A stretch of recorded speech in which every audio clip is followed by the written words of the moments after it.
Good afternoon and welcome to those of you that are joining us. We'll just give it a couple of minutes there and we'll kick off the webinar.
Okay, good afternoon, everyone. There'll probably be a couple more people starting to join us.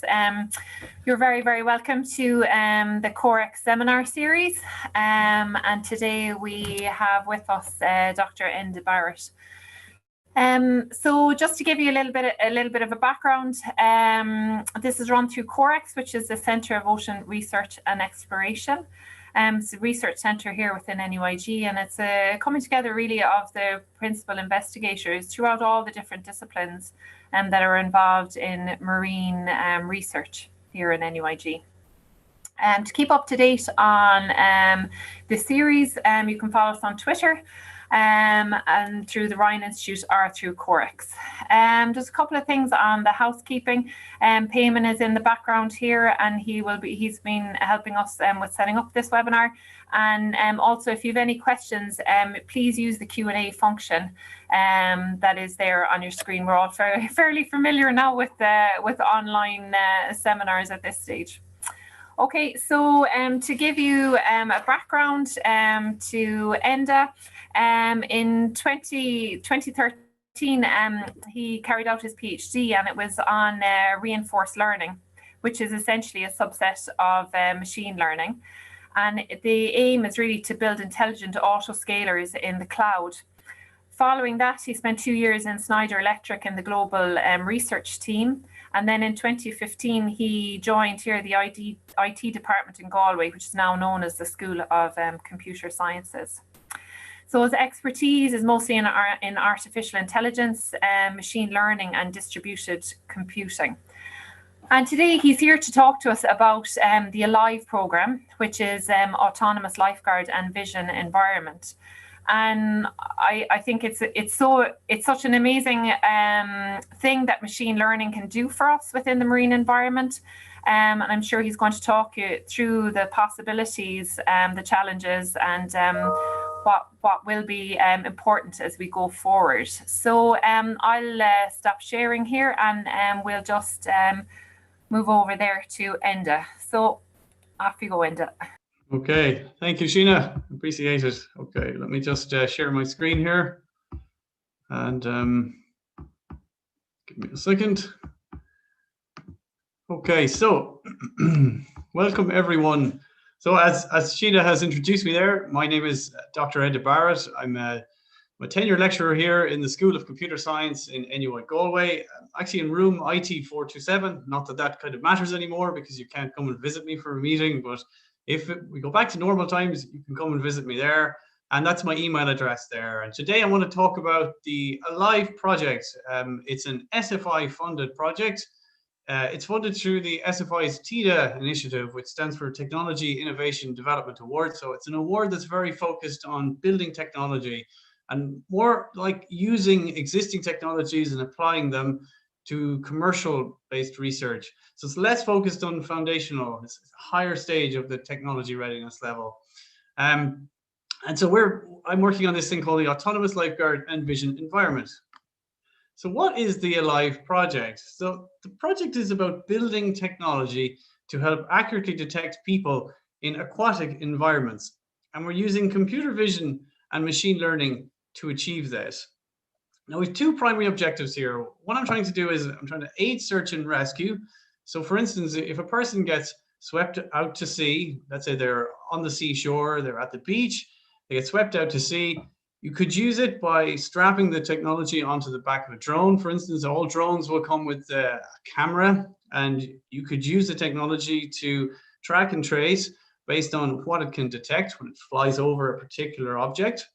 The second thing we'd like to look at then, and what we are looking at, is to facilitate critical incident response. So if you had a stationary camera mounted in an urban setting or environment, you could train it to recognize people so that if someone accidentally fell into a river and got carried down the stream on the current, you could use this to detect them in real time. And this image here, I think, tries to highlight this. So if you know Galway, you'll know that this is the Wolftown Bridge.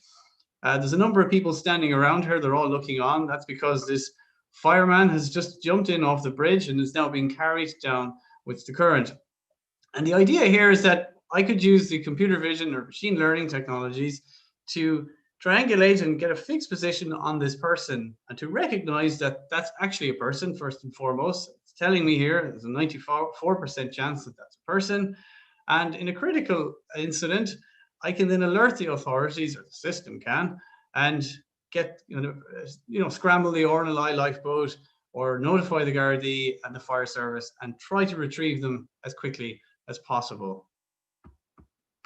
So the genesis of this project all came about from a final year project by an excellent student of mine, a guy called Daniel Kelly. And Daniel has actually subsequently joined me as a PhD student, but not specifically working on this, because once COVID hit and we couldn't get much data anymore during COVID times because the RNLI were off the water, the fire service, they weren't allowed to train. So I decided it was just too high risk. So he's no longer working on this, but he actually, I want to give him credit. He was kind of the genesis for this. And he was an avid surfer. I'm just going to play a little video of this working in real time. Here you can see surfers in the background. They're resting on their boards. And you can see that the technology, this is older technology. This isn't the stuff we're working on at the minute. It's more classical image processing techniques. You can see what it's doing. It's putting these bounding boxes around the target in real time. I won't point to it. I'll use my mouse cursor. And you can see what it's done here. It's picked up that these are people and they're surfers. And the idea being, if someone got into difficulty, maybe got caught in a riptide, got swept out, we could use the vision technologies to be able to coordinate and triangulate on the particular person so that we could actually, make a detection in real time and alert the authorities.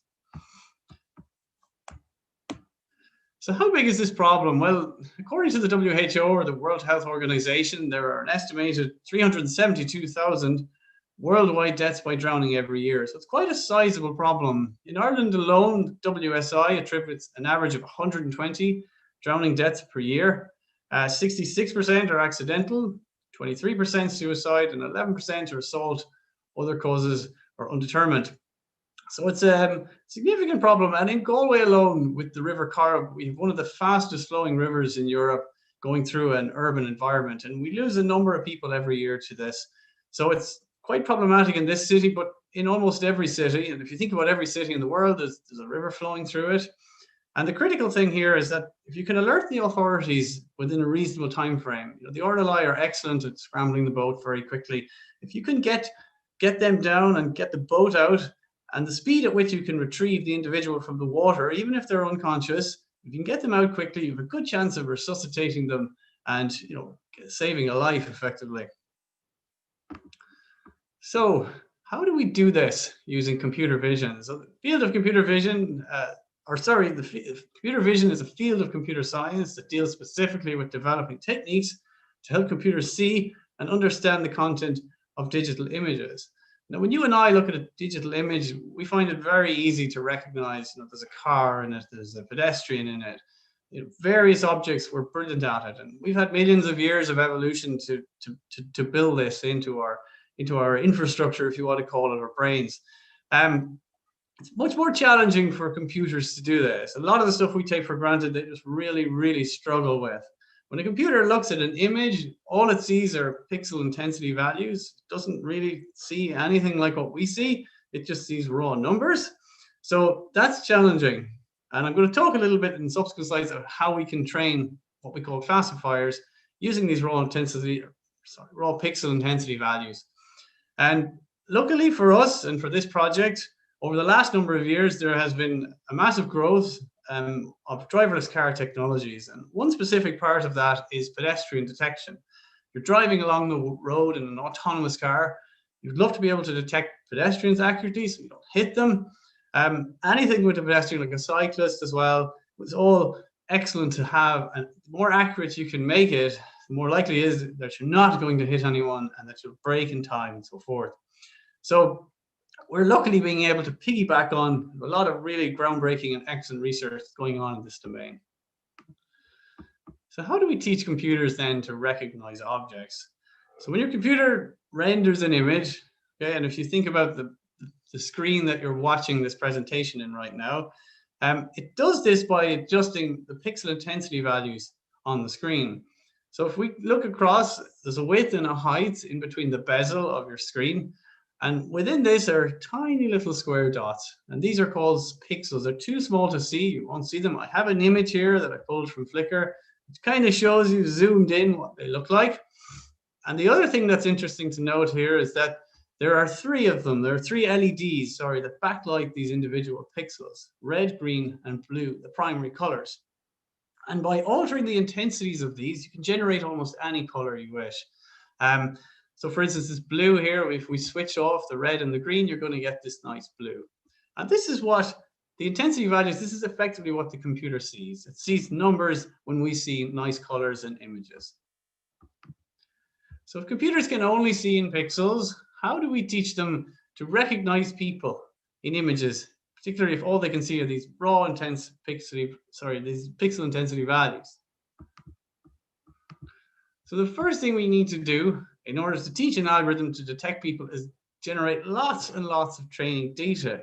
Find lots and lots of raw examples of people swimming, people in the water from different angles, from different elevations, under different lighting conditions, as much variance as you can get, label them. So what I've done here, as you can see, is I put a bounding box around it, and I'm labeling that this is a person swimming in the water, and I'm ignoring any of the other artifacts here, such as the killer whale that's close by. We then feed this into an artificial neural network. Now, neural networks are inspired by the biological neurons of the brain. They're similar enough design in that if you've got neurons in your brain, you'll have synapses, you'll have connections between them. Here it's the same concept. We have input neurons, and there's connections between these hidden layers. And at the very end, there's an output layer. Okay, so the pixels, the raw pixel intensity values will form the input layer. And in here, then we'll have edge detectors. And then at the end, it will output a prediction. So when we're training it, we tell it, well, I'm passing you in an image of a person. So I expect you to output a prediction that this is actually a person. But whilst it's training, it's not going to get that too accurate in the beginning. And the idea is that it will make errors, but you use the errors to train it and backprop the error to train what's known as the weights here within these connections. So we keep on doing this over and over. We adjust the weights, trying to minimize the error to as much as possible. And when we get the error low enough, then we can output a model, what we call a trained model. So once the model is trained then, and we present our classifier, okay, which is our trained neural net, with the image, it can then tell us, it can spit out and say, well, I believe, based on my training, that this is a person, 97%, and I've drawn a bounding box around it. Okay, so that's in a nutshell how we can train these classifiers to recognize people. Now, the classifiers we use are much more advanced. They're convolutional neural nets. The architecture is much more advanced. There's many hidden layers. There's degrees of dimensionality reduction and so forth. but I didn't want to kind of melt your brain with any of that. But just the premise is still the same. You train it with lots of data and you keep backpropping the error until you reduce the error to as little, as low as possible. And at the end, try and train as highly accurate a classifier as possible. Right, so to accurately detect people in aquatic environments, and we're interested in environments where there's a significant noise artifact, because that's where it's most challenging. We are developing computer vision algorithms for 3 different scenarios, and we think this covers kind of the broad spectrum, the multitude of scenarios that a person can end up in if they end up in the water in difficulty. So the first one is above water during the daytime. So if they're floating on the surface, they're still conscious and they can, be visibly seen with a camera. Perhaps it's mounted somewhere on shore. We've trained models to recognize these, and if there's good conditions and we've good visibility, then we can detect, and we've got decent models that are able to detect this. The next scenario then is using thermal imagery. And this allows us to detect people both during the day and at nighttime, as long as they're above the water, as long as they're floating. Once they go under the water, it's more challenging because infrared is easily dispersed with in the water, effectively. It's a great heat sink. And then the last one then, and one that we've been really challenged with and we're working hard to try and solve, is underwater. If the body goes underwater, it gets carried downstream, it's now been submerged, what can we do? And we're trying to use sonar at the minute to see if we can achieve this. And we're looking, this here actually is an image taken from a mannequin that's dropped, I think it's either into Bristol Harbour or the bottom of one of the canals in Bath. It's given to me by a colleague in the University of Bath, a guy called Dr. Alan Hunter. And we have been able to train some very mediocre classifiers on this because we just don't have a significant variance in the data at the moment. But we're hoping to change that. I know Derek in zoology is putting together an experiment, a field trial down in Kinvara, and we're hopefully going to be able to use the Aris-Ditson sonar that he has to gather some nice imagery and then use it to train our classifier. So with these 3, we reckon we have a really good chance of making a detection, no matter where you go in. So if you go in a fast-moving river, if you're still above the surface, we can catch you with the real vision thermal. If you go under, we can catch you with the sonar. And we hope that this will help in making kind of real-time detections and maybe aiding the search and recovery and search and rescue if possible. Right, so then when we kicked off the project in 2019, we contacted all the local law enforcement, the fire service, the RNLI, and we asked them to say, well, what have you going on? And we kind of were surprised to find out that the RNLI and the Gardaí secured funding in 2018 for the installation of a number of visible light cameras and thermal cameras at 2 sites in the city. So we thought, brilliant. This is excellent. So if you know Galway, this is the museum here, the Galway City Museum, and there's cameras here installed and mounted, and they're pointing at the river in 2 separate positions. There's a real vision camera, what we call a visible light camera. So like the camera that you're viewing me on at the moment, that's pointing at the Wolftown Bridge, and it's also pointing across at the yacht club. And they have 2 thermals mounted there as well, pointing at the Wolftown Bridge and across at the yacht club. Around the corner here, then on the long walk, there is another mounted on the Port Authority building. I couldn't get a picture of it. Couldn't find it online, but if you know Galway, you'll kind of know it. And you'll look up and you should be able to see the cameras there, and they'll hopefully catch a person if they get pushed out a little bit further on the current. It can be very fast moving down there. So there's a thermal there and there's a real vision. These were installed then in 2018 at a cost of about 30,000, and 80% of this was provided by the government. So just to give you an indication of what these look like, here's a video. This isn't live, obviously. This is a pre-recorded video I've taken. It's pre-COVID. You can see it's 2019. Don't worry, nobody's going to float down past here or anything like that. There's nothing happening here. It's just to give you an indication as to how a fixed mounted camera can work. You can install it in a city center location like this, and we could overlay our technology so that if a person did come streaming down here, we could do some real-time detections and then make alerts and send it to the appropriate authorities. And just to show you what the thermal is like, Here's the thermal footage. See, there's people here. There's a person waving. Again, I just selectively picked one. Here's a boat coming through. This is pointing over at, I think, around the yacht club. And this was taken November last year. So we've trained kind of decent classifiers for both of these. And I haven't kind of overlaid it here to show you kind of a picking up in real time. But I think the opening video where I showed you with Daniel kind of highlights how that works. So the problem with them at the moment for us is just currently we don't have remote access to them. The City Council have been kind enough to give us authorization to take data from the devices. So there's no issue there, but it's not real time. It's great for retrospective analysis and model training, particularly if there's exercises like the fire service jump in off the bridge, or they go in at Spanish Arch first, or even further up, and then the RLI are waiting to pick them up on the boat. It's good, we can use that data, but again, it's just retrospective. It's difficult to validate how well our models will work in real time in a critical incident. Someone actually goes in there for real. So that is challenging, and it's something that's challenging as part of the project. The feeds are currently sent to the Garda station, and they have a situation room there where they can look and see what the activity is like on all the cameras in the city. And the real vision cameras, so the visible light ones, they don't have any alerting mechanism built into them. They're pan, tilt, and zoom as well. So the Gardaí can actually adjust the zoom, they can adjust the tilt, orientation of them, and move them around. So they can kind of zoom in if they think there's something that's happened or they spot something. And the thermal cameras do have a limited alerting system. So it's built on it's built by the manufacturer, and these are all kind of security alarms. What's happening is it tends to generate an awful lot of false positives because it works off slight temperature differentials.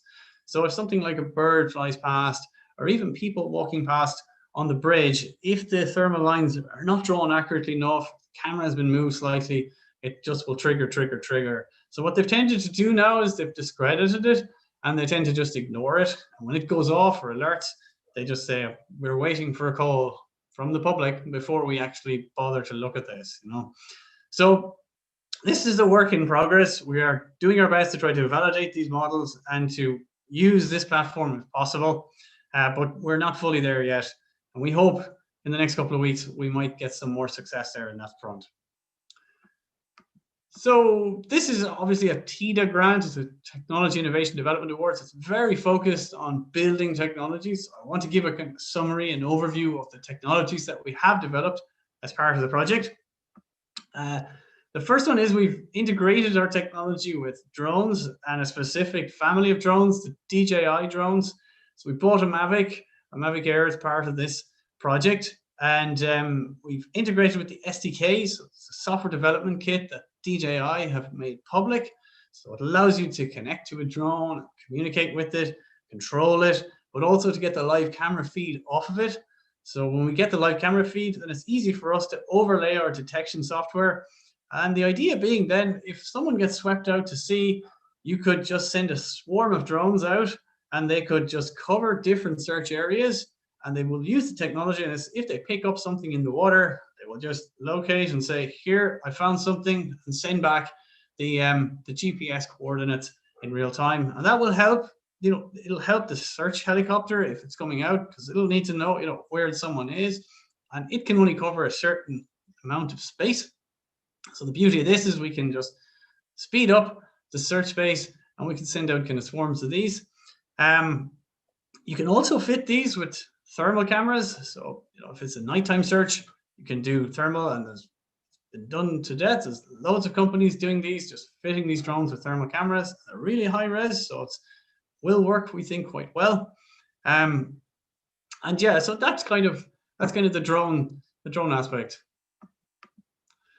Okay, and I want to touch a little bit now on just the training part of the algorithm and some of the technology we've built to try to make our models more accurate.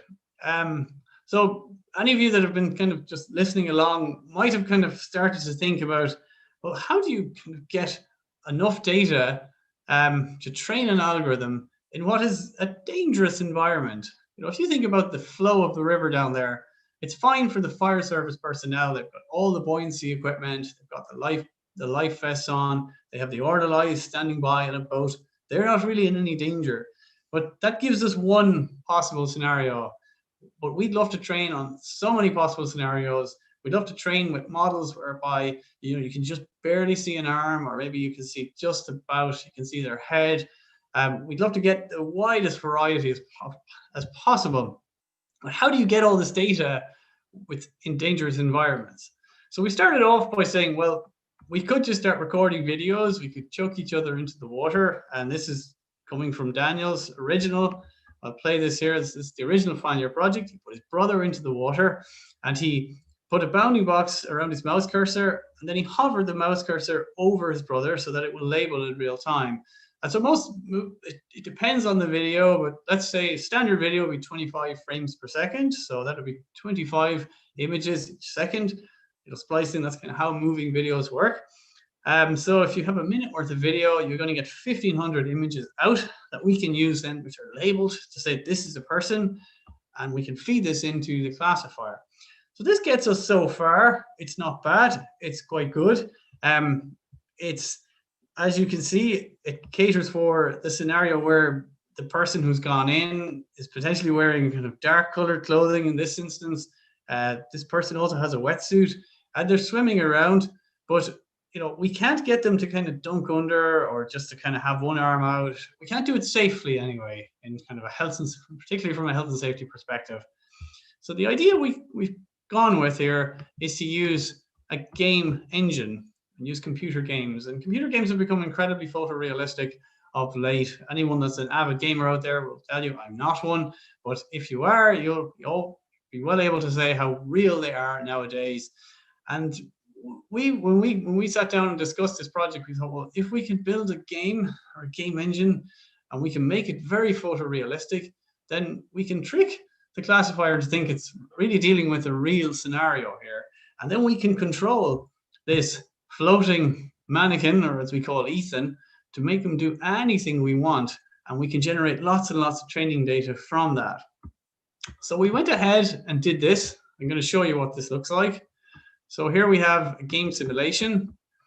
And if we zoom in, we can see that the body is kind of bobbing up and down in the water. This will be difficult to do in reality, but with the game engine, there's no issue. We also can simulate the movement of a drone in this environment, whereby a drone can kind of fly past. So here we have a drone flying past, and it can pick up and say, well, that's a body, that's not a body, and keep generating lots and lots of labels. And here we have a flyby going around, and you can see that the artifact is quite real looking, and we can simulate day and nighttime environments. We can also change the clothing of Ethan in any way we want. We can have just the head above the water, we can have the whole torso above the water, we can have their legs out, you name it, without having to worry about health and safety or anything like that. It's brilliant. And then we went even further. We said, well, can we create a semi-synthetic environment whereby we have a nice flow or a strong kind of river flow current going down? And as you can see, this is the Wolf Tone Bridge, but it's frozen the image all around here. But this bit is actually animated. And if you can see here, we have a mannequin, we have Ethan, and he's flowing down the river. And he'll appear here under the bridge again, and he'll keep randomly appearing in different locations. And we can label all this stuff because the game engine, we can just say, where it is, give me the coordinates for the image itself. And then we can feed this into our neural net and generate even higher accuracy classifications. Okay, so we've had a good bit of success with this and some good results. So the last piece of technology I want to talk about then, because I know obviously we've only got so much time, but is a mobile app to coordinate first responders. And in real time, in critical incidents as they occur, one of the challenges is trying to get the good information, reliable information out there to the first responders, the RLI, the fire service, the Gardaí. They're all organizations, but they don't communicate that well, and they don't have as much information as they'd like. So we built an app here, and I'm gonna play this. It's a video that I recorded for a feasibility study that I'm currently doing for EI or Enterprise Ireland.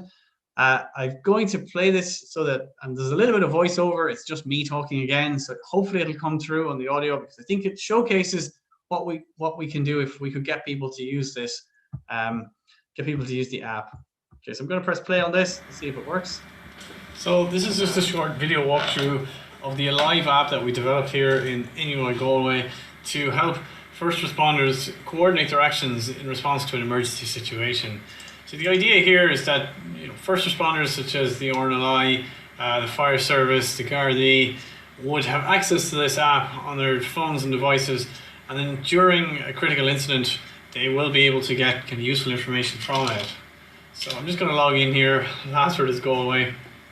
And we've used the existing cameras that are already in place. There's a couple of them in Galway, and they're down at the end of the river here. There's a bridge, Pan Tilton Zoom, which is, if anyone knows Galway, it will be the Wolftown Bridge. There's a single thermal, and we're assuming there's a sonar, but there isn't at the minute. Okay, and the idea is that if you're responding in real time to some alert, you will be able to click into these and you will be able to see the cameras running in real time. Obviously this is historical footage at the moment. You'll see that, you'll know by the date, but in any case it should work away. You see the cars are moving. It's a bit slower here on the emulator that I'm using. The machine is struggling to play it, but you get the gist of it. It will work much smoother on an app, if it was on a mobile device. Same thing here with the thermal. You may want to be monitoring the thermal as well. This is just for real time. This is assuming that a critical alert has been raised, and you want to just check the cameras to see is there anything in them. Okay, and this is the sonar. And again, this is just footage we took off the Ditson website. Right, so the second part of what it was the ability to be able to use something like a UAV or drones to aid with the search and rescue, and this would be prior to something like the search and recovery helicopter coming into the airspace. And we had two modes. We have, well, I'm assuming here we have a fleet of drones, and they're not actually in place, but the idea is that they could be in place. They could be sitting in drone boxes up along the river, and when there's an alert, the drones can be launched. Okay, and so this could be controlled by the first responders. So for instance, they can pick one here, GWI, DW1, and then it gives you the option to say, well, do you want to do manual flight control or do you want to do autonomous? So we might just select autonomous. Okay, and then that should open up a new screen, and it does. It shows us a map, and then we can change the search window. So here it's defaulted to a Spanish Arch search, and all it's going to do is just do a sweep according to this pattern, and using the onboard camera to detect if there's someone that's floating down the river. If we switch, we can do a bridge-to-bridge search, which is just a singular pattern along each side of the bank. We can do a lower river search here. We think we might find something interesting here, or even an upper river search.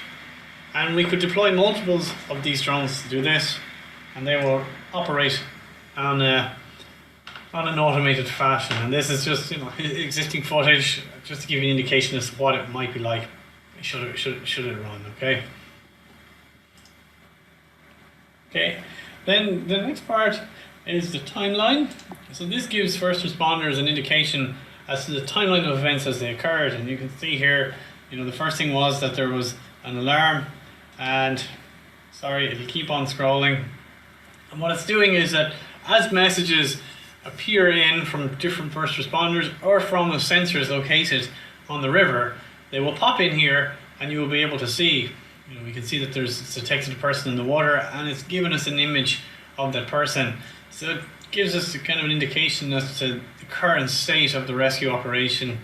Here we have, it's telling us people are saying, I'm on the way, casualty recovered, and casualty received, proceeding to UCHG. Okay, and this is just to counter the potentially sometimes there can be a lack of information. It can be tough to coordinate these first responders, the different agencies as such. So it gives them a kind of a visual into what's going on, in real time, and it also allows them to integrate well within the existing camera infrastructure that's been set up and so forth. Again, this is just a simulation, but really it's just to indicate as to how it should work. Here is just some historical archived events, and the live feed then is where they can kind of monitor in real time. They can click on the cameras, and they should be able to get a nice feed from it. Okay, so I'm just going to stop it there. I hope you heard that. So that is the app that we built as part of the project. Again, it was a TITA grant, so we wanted to kind of deliver as much software as we could. And the next steps are now to go ahead, and we're trying to secure a COM fund or another 250 or 300,000 euro to actually go ahead and commercialize this, because we feel that if we can, even if we could save a single life with something like this, it would all be worth it. And every major urban environment has a river flowing through it. So if we can get a couple of cameras mounted at certain locations, we can get the technology working off the cameras, we may have a chance of just getting people out alive. Okay. So I just want to thank a few people that were instrumental in making this episode. Ronan Murphy is currently the RA, or research assistant, on the project. Thanks to Ronan for his excellent work. He started recently enough and has been really thrown in the deep end. Thanks to Fergal, who did a huge amount of work on this in the past. He spent a year in the project before he moved on to greener pastures. Really appreciated all he did. Declan Killalay has been excellent. He's a helmsman with the Orla Lie. He's constantly helping out, offering guidance, advice, data, you name it. He can coordinate it. Jacqueline Cheska did some great work as an MSc student of mine. She trained some excellent models and looked at a variety of lighting conditions and the effect of mixing kind of synthetic images with real images, how that affects the training of the models and the output, classification, stuff like that. So thank Jacqueline. And also to Sheena and Derek. Sheena was brilliant for helping us with the sonar, helping us understanding it. She actually kind of conducted a field trial for us as well with the starfish sonar. So we really appreciate that. And I know Derek is working on trying to give us the Aristitzen as well, so that we can test that aspect of the project. So I know that's kind of it for me. I think I'll just check the time. I think I've kind of probably gone over a little bit, but yeah. So I hope you got something out of that, and appreciate your time. Fantastic, Enda. Thanks a million. It's such a brilliant project. We have a couple of questions in, and for those of you that are on YouTube, please do type in the chat if you want me to ask anything. So from Brian, he said, interesting technology. Have you considered the possibility of using the drones for recovery in addition to rescue situations? So he just notes and that Oran, Moore and Mary coastal search units provide a great service when required, and just gives a link to it there. Like, so I suppose, can this technology be used in rescue, in kind of recovery situations where it's gone from a rescue mission? Yeah, so you could certainly use it to identify a person, and you could certainly drop something. You could put an actuator on the drone, or you could drop sort of a life vest or a buoy or something like that. Would definitely work. A ring. I don't know if they'd have the capacity to lift, which is why you would probably need, the Coast Guard helicopter to come and actually winch men and winch them up out of the water. So we would suggest both. Having both is better rather than just having, the coastal helicopter. Yeah, and I suppose like the drone technology, to be able to actually even, using this the assistive technology, let's say, sure. That it at least allows the drones to pick it up. So if it is a recovery, at least you can kind of make sure that those services are in the right area, or at least contribute to that rescue, I suppose. Anne-Marie just said, thanks, Enda, for really interesting, statistically an important piece of research she needs to run to do the school run.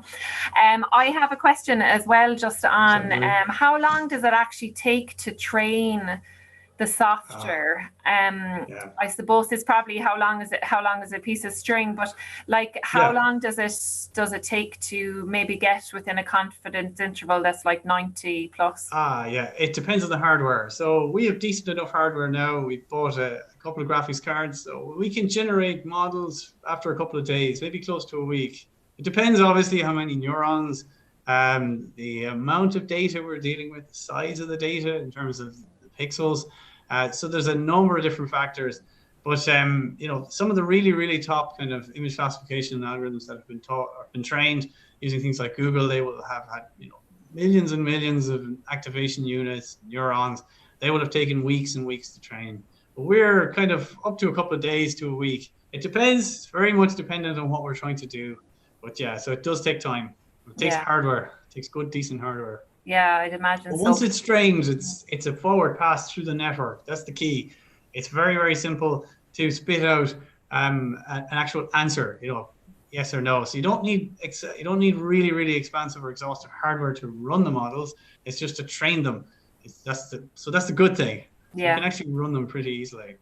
And do you see any? I think the use of the computer programming, as in the gaming, was brilliant. And do you see? Is there any negativity with using the gaming as an option for training or not? Well, it's not exactly, it's never going to be as real as someone actually floating down the river, and you won't get it as highly specified. So if we can use the actual in situ camera and we can take footage of someone going down, that's about as specified as we can get, then the chances of us training something accurate using that data is going to be better than the game engine. It just will. But the game engine has been, very, very useful for us, because there's a challenge here. Let's be honest. We don't want to see people going down the rivers. We don't want to see people swept out. Even trying to get people to work on this can be tough, because who wants to have a look at that kind of footage? The people in the fire service, the RLI, are completely anesthetized to all this. They don't mind at all. As soon as an incident occurs, they say, "Oh, we'll run in and get the footage." And I'm kind of like, "Hold on now, what are we going to see here?" We've got people who are, doing, masters, and they don't want to look at this stuff. So there is a challenge there. So it's nicer to kind of play, particularly in the context of this anyway, the research project, play with the game engine and that data. Yeah, and it's brilliant that you can generate it, multiple times. Luckily for me, Fergal actually was a games developer in an old life, in a past life, so it was very simple for him to build all this. So he was a big addition to the project in that regard. Yeah, very much so. Oisin as well has come in. Great technology. And can the gaming model show different sea states where target visibility would be sporadic? And could they use current speed and direction as an additional target vector? You could, yeah. I think you can see in some of the actual videos that we have there, where I have the flow of the river. I can show you again. But we've adjusted the speeds. It's quite different here. When you see here, it's quite fast, but we could control all of that. We could control the flow of the water, the speed of it, the position here, anything you wish, really. The orientation, so it's brilliant. Different sea states then would depend on the designer. You just need a good games designer to, design that out and make it look real. Some of the other things we were looking at, could you do stuff like thermal imaging? Could you train something like that? And some of the newer games have things like night vision in them. They switch to night vision mode. These kind of shoot 'em up games. I don't play them, but if anyone that does out there, you know them, and you can switch to kind of night vision or thermal mode. So we were also kind of hypothesizing around including stuff like that, and we could use that then to kind of train as well. We haven't seen anything underwater yet. I don't know if there's any games where you can switch to kind of sonar mode, but if there is, and anyone knows of any out there, we'd love to hear about them. Yeah. So I suppose that's true, because in Galway, there's, the river is so, it's such a fast flowing river that you always get, standing waves and breakers. So I suppose that's the real challenge, isn't it, with Galway? Yeah. Okay, well, Enda, I think that's all the questions I have, unless anyone else I just want to check YouTube. No, we're okay. Thank you very absolutely much. Brilliant presentation. Thank you so much, and thanks to everyone for attending as well. And hopefully everyone has a really good Christmas, and we'll see you back in January anyway on the COREx seminar series. So thanks again for everyone attending, and a big thanks to Dr. Enda Barrett as well for agreeing to present as part of COREx. Thanks, Many thanks. All right. Okay, see you. Bye-bye. Bye-bye. Bye-bye.